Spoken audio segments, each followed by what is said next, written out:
going to hold. It's not a great connection where I am, but let's just see what happens. Hopefully it'll be all right.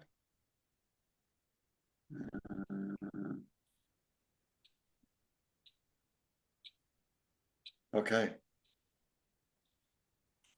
So I thought I'd just open the floor up today, and if anyone's got any questions, by all means ask them, or any statements or anything you want to say, just go ahead. And anyone can just jump in anytime they like. All right. So if you want to be adding something to when I'm dialoguing with somebody else, just jump in. See how we go. If it gets a bit hectic, I'll tell you guys to pull back, but it should be all right, I think. I don't usually do this, but it's a small group, so I think we can get away with it.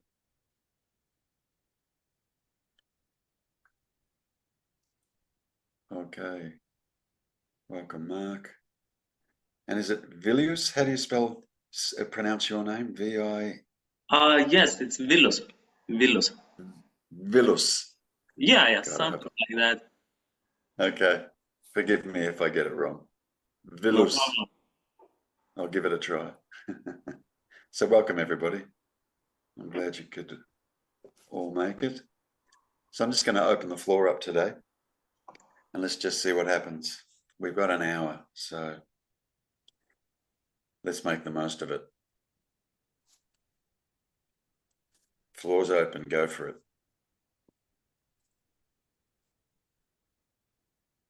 Just jump in anytime you like. Hello, can anyone hear me? Can hear you, Mark. Loud and clear. Loud and clear. Terry, this is my first Satsang with yourself. We spoke a little bit on Facebook a while back, about a month ago, maybe a couple of months ago. I've had a few one-on-one sessions with Sailor Bob on Zoom. Beautiful. And that's how I came across yourself. I've actually been searching for about 20 years now, and all of the usual boys, Rupert Spider, Francis Lucille, Tony Parsons, watching them constantly, hoping the penny's going to drop, something's going to change, I'm going to see something. And I've realized more in the past 3 months by watching your videos alone. I've downloaded lots of them. I listen on my iPhone when I'm out walking. I listen in my car. And I imagine the person that you're talking to is me. So I'm just listening, and I'm running through exactly what you say and all the process and that. And a lot has fallen away. A lot has fallen away. I've quite a bit of trauma from when I was younger. Started to stutter. I had a real bad stutter. I mean, I'm 53 soon. I started stuttering around the age of 13 when I was stabbed in school. And that's been pretty much my life, the whole ride since. I've been stuttering. It was so bad, I couldn't even say my own name. That's how bad it was. So it started off where I was searching for ways to overcome the stuttering, hypnotherapy, neuro-linguistics, tapping, all the usual shit, which led me to Papa G, Romana, Niscadata, all the boys. And what's being realized is, what I essentially am is just consciousness, awareness, the mind, the chatter, the storytelling, the memories that appear. This happened when I was 10, this happened when I was 20, this happened when I was 30. They're just pictures that are arising now. And they usually come with a story. Oh, yes, that bastard said this to me, and this happened to me, and that happened to me, and that happened to me. I think that I'm at a point where I'm confused as F. It's like it's like I'm waiting for the penny to drop. When I say I know that's another story, but it's like I can see that all these thoughts have no value. They have no, I thought I am an amazing person. I thought I am an absolute bastard. The both of them have the same value. They don't mean nothing. They're just appearances in consciousness that are trying to say something, but they have no value. You know what I mean? And it's like I'm trying to piece. It's like when I finished work yesterday and I was on my way home, I'm listening to you pointing with a lady, and you're saying, and you're guiding the lady, and towards the end of it, you're saying to her, rest as consciousness. Just start to rest as consciousness. And I'm finding it impossible to not be pulled back in by the mind. It's like you're resting on nothing. How can you rest as consciousness when it's nothing? You know what I mean? That's where I'm stuck. Yeah. The irony there, see, I think you're still objectifying consciousness. I think that's the mistake. As though consciousness is a thing that you can rest on. You are that thing. So being that thing, you can't rest on that thing. You are that. And if I ask you right now, here's the funny part of it, Mark. If I ask you right now, are you conscious? What's your answer? Yes, 100%. Then there it is. What is there to find? What is there to rest on? And the both of us could probably agree that we couldn't call it no thing, but I'd hardly call it nothing. Yeah, I know. Okay, all right. So then the only other thing that you've got to deal with, or the only thing you have to contend with, other than the fact of this pure, absolute consciousness, the only other thing you have to contend with is this. Let it go. I mean, seriously, let it go. You've said it a couple of times, there's no significance. Doesn't mean shit. Yeah, I can see that. I can see that thoughts have no power at all. They're just thoughts. They're just appearances. How can an appearance change reality? How can it have any effect? The thought, it's like the body is in a symbiotic relationship with the environment. If it's hungry, it goes to the fridge. If it's cold, it puts on a coat. It sees a lion, it runs away. It doesn't need a mind to do that. It already knows that. Yeah. So say the body will go to the fridge, yeah, and it gets out food. Then the mind says, I went to the fridge. Yeah. So the mind is commentating on what the body has just done. And it's saying that it was the mind that actually done it when it wasn't. But where I can't see things is, what about forward planning? What about when the mind says, tomorrow we're going to wake up at 6 o'clock, we're going to have a shower, then we're going to go to work, then we're going to do this, do that. And that's exactly what the body does. If the mind has no effect on the body, then why is the body following the directions of the mind? Understood. Okay. The mind is a useful instrument. Without mind, you've got to catch this, okay? Without mind, there is zero duality. Zero. So another way of putting that, yeah, would be in the complete absence of all thought, the complete absence. It just collapsed. Therein is non-duality. Then the mind activates. As soon as the mind activates, we're back into duality again. So it's all mind. Now, I think where you might be getting confused is the understanding that you need to try and grasp this. You cannot have non-dual without dual. And you cannot have dual without non-dual.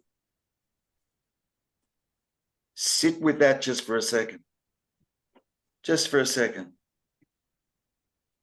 If there was no mind at all, yeah, where is the idea of dual or non-dual ever going to come from?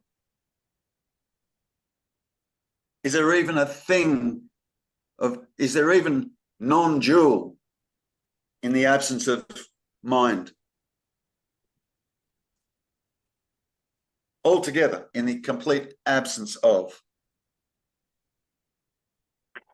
In the absence of mind, there would only be this.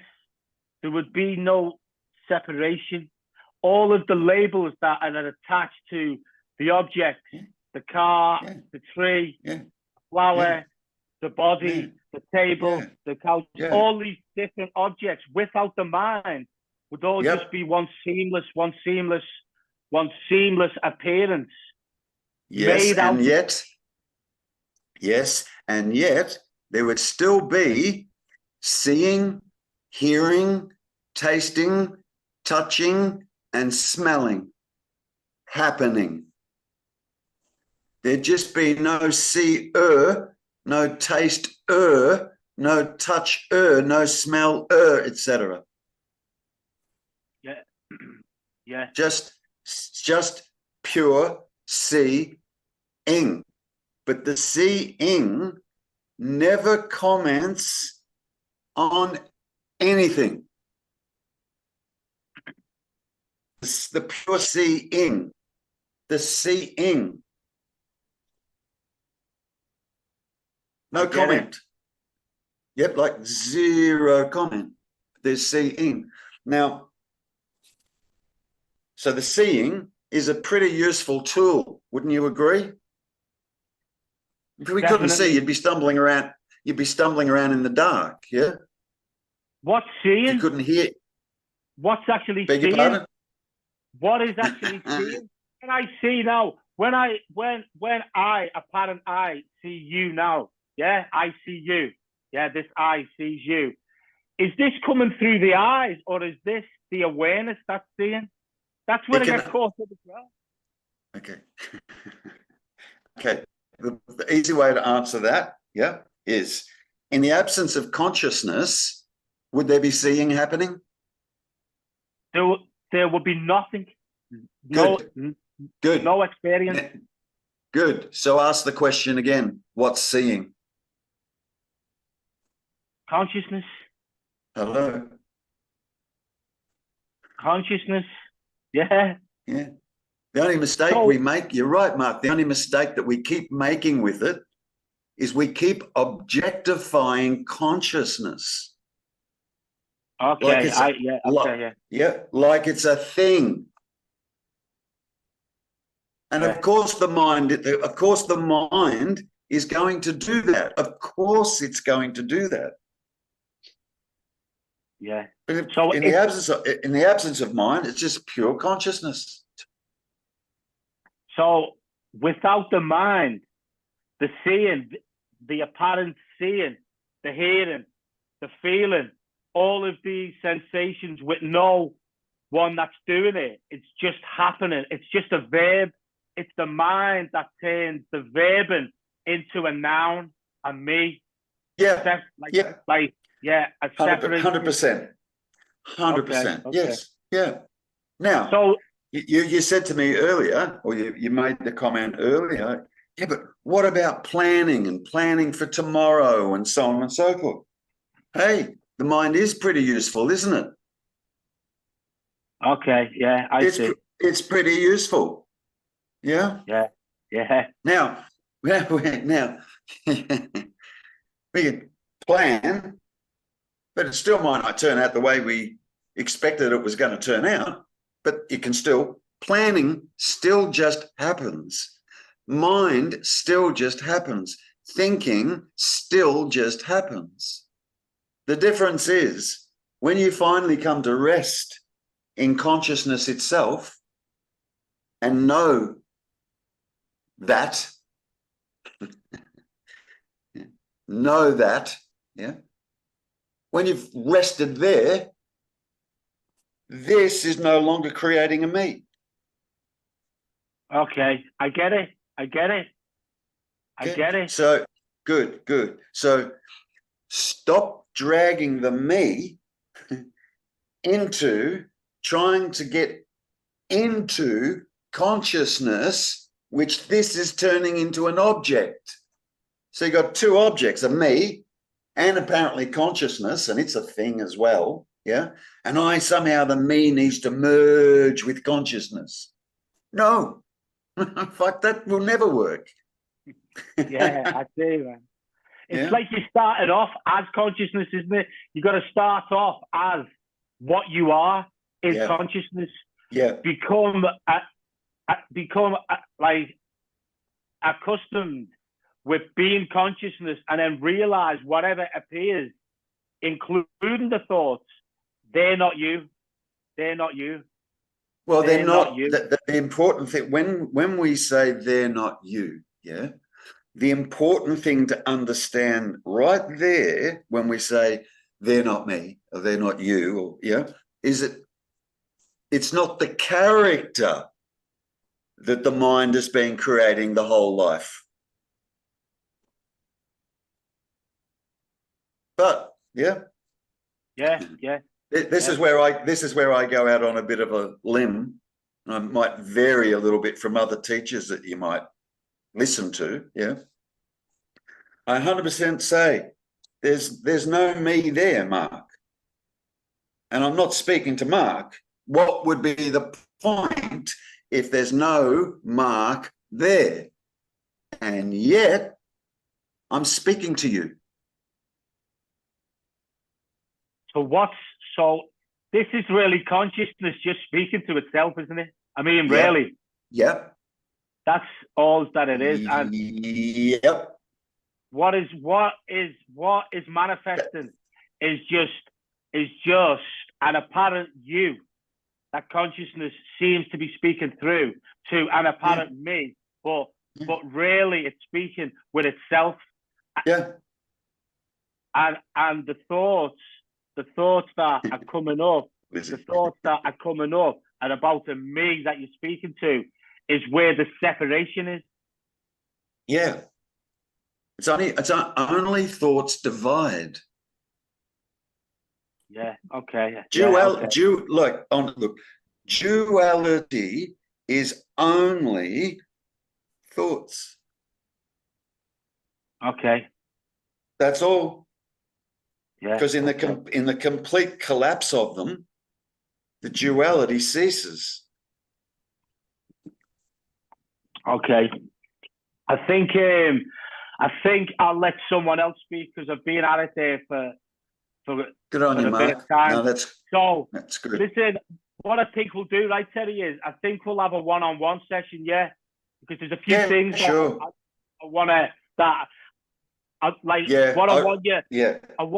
I want you to work on the past, on the trauma. There's the things that have happened in the past, and I just want a little bit of separation from the event that happened. That's all. Yeah, I get it. Yep, I get it. We can do that. Yep. Okay, cool. No problem. Thank you, Mark. Yeah, thank you, Terry. Thank you. Can I say, Mark, thank you very, very much. That's exactly what I needed to hear today. Everything you've said is exactly where I've been at. And I was very aware of my lack of enthusiasm to be here tonight. So I just want to say thank you. You're welcome. Thank you. It's beautiful that it works like this. Oh, It's wow. Wow. perfect that it works like this. Yeah, Yeah. get it. I saw you doing this, Lizzie. Yeah, I know. I was just like gobsmacked. Yeah. Yeah. Yeah. Can I add one more question, please? Yeah, please. What about desires? I know it's a story. Long time in Australia, living in Ireland now. Desire to go back. Do I, don't I? Yeah. The feeling is I'd like to. The mind goes. So I suppose what I'm asking is, how do you know when, if we're not listening to the mind, right? If we're aware that a lot of what the mind says is about this me, and we know that's not real. Yeah. But what about doing something? Oh God, do you want? I don't. You have a desire for something. Your body has a desire for something. Your feelings have a desire for something. Question, good. The question, Lizzie, that you need to be asking yourself right there, is it Liz or Elizabeth that has the desire? Jesus, I wish I could answer that. Well, the fact of the matter is there are desires. Yes. They're good. There are thoughts. There are feelings. There is seeing, hearing, tasting, touching, and smelling. Yes. It's all arising. It's all happening. You know, the standard answer to that question is it's life. It's life living. Life is going to desire. Life is not going to desire. It's not a personal character that's doing the desiring. So it's just life. Of course. Okay. Unless it's unless it's a personal character.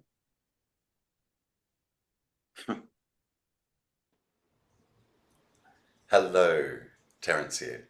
Just a quick, short little video to announce our next retreat being held on the 2nd, 3rd and 4th of August, just under a month away.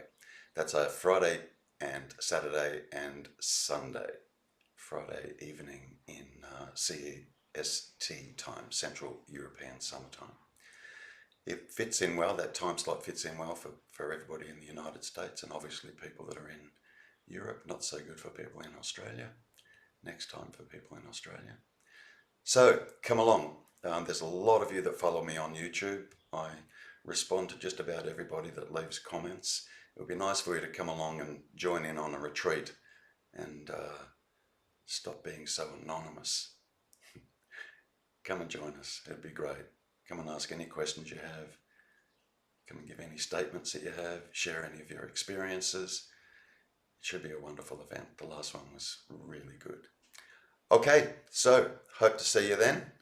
Come and join us, and until then, stay present.